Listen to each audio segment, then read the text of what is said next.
Spingi. Perdi la forza quando spingi, quando apri. Allora, la prima cosa da fare è in bocca. Prendo un guanto perché ci sono bloccati dei muscoletti. E tuo padre lavora sui denti, io lavoro sui muscoli. Ok.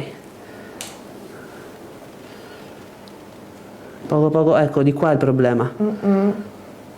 Adesso guarda che succede, spalanca la bocca di nuovo, spingi in dentro. Meglio, no? Insomma, non so che pratico. Le vertebre sono numerate, sono 7 cervicali, 12 dorsali e 5 lombari, ok? Quindi tra la settima cervicale e la prima vertebra dorsale c'era un blocco, ok? Però su quel blocco si è verificato, secondo me, per il tuo problema in apertura della bocca, ok? Quindi non è un problema di denti, ma un problema di muscoli della masticazione. Vado prima a sinistra e poi torno al centro nella vetta, può essere che... Prima che i denti tocchino. Esatto. Sì, è quello che ho trovato, è esattamente quello che ho trovato.